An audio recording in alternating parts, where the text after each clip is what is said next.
সমগ্র রাজ্যে সরকারি প্রতিষ্ঠানগুলোতে ৭৬তম প্রজাতন্ত্র দিবস পালিত হওয়ার পাশাপাশি আগরতলা পৌর নিগম অফিসেও প্রজাতন্ত্র দিবস সাড়ম্বরে পালিত হয়। অনুষ্ঠানে উপস্থিত ছিলেন মেয়র দীপক মজুমদার সহ অন্যান্য কর্পোরেটরবৃন্দ।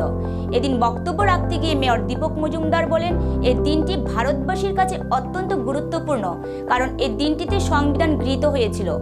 ভারতবর্ষের স্বাধীনতা, অখণ্ডতা এবং সার্বভৌমত্ব রক্ষার ক্ষেত্রে এবং জাতি, ধর্ম, বর্ণ নির্বিশেষে সকল সম্প্রদায়কে সুরক্ষিত করার জন্য ডক্টর বি.আর. আম্বেদকর সংবিধান রচনা করেছিলেন।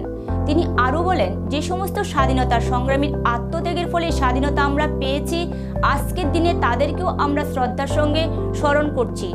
বহু বিতর্ক, আলোচনা এবং সভা করার পর এই সংবিধান গৃহীত হয়েছে। সুতরাং এই সংবিধানকে সম্মান করা ভারতবর্ষের প্রত্যেকটি নাগরিকের কর্তব্য। তিনি আরও বলেন, সংবিধানকে অবমাননা ও ডক্টর বি.আর. আম্বেদকরকে অসম্মান করার একটা চক্রান্ত চলছে, আমাদের তার থেকে সতর্ক থাকতে হবে।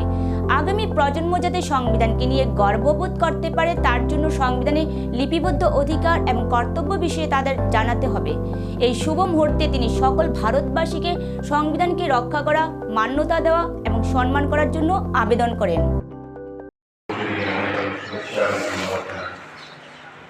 আজকে দিনটি আমাদের ভারতবর্ষের অত্যন্ত গুরুত্বপূর্ণ এবং গৌরবের দিন বটে।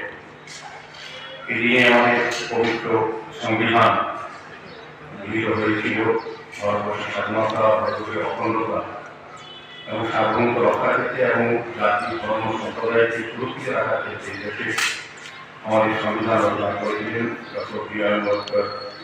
তিনি ভারতরত্ন উপাধিতে ভূষিত পরবর্তী সময়। আমি আজকে এই শুভদিনে বলবো যে প্রস্তাবিত আমাদের স্বাধীনতা সংগ্রামী যারা বীর সেনানীদের আমরা স্মরণ করছি, শ্রদ্ধাশীল নিয়ম যাদের অবদান করে আমরা এই সংবিধান করে আমাদের ভারতবর্ষ আজকে পরিচালিত হচ্ছে।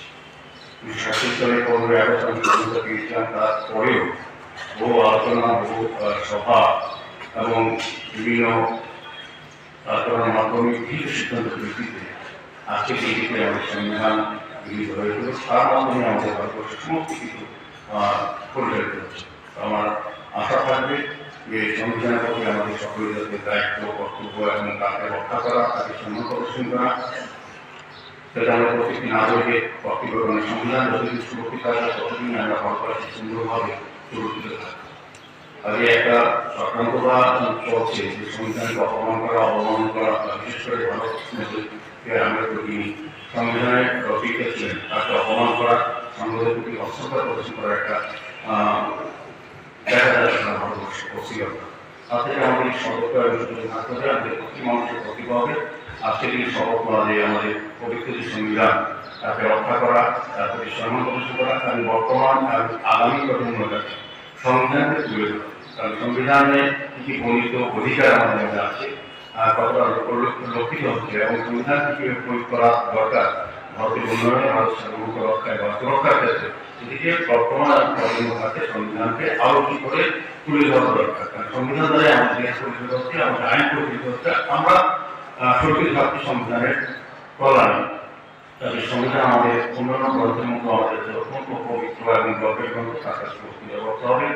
এবং আমি বলবো যে আবার আজকের এই শুভ মুহূর্তে আমাদের ভারতের সমস্ত সচেতন নাগরিকদের কর্তব্য হবে সংবিধানের প্রতি মান্যতা দেওয়া, সংবিধানকে রক্ষা করা, সংবিধানের পক্ষে সুরক্ষা রাখতে সেদিকে সতর্ক থাকা, সচেতন থাকা। নমস্কার।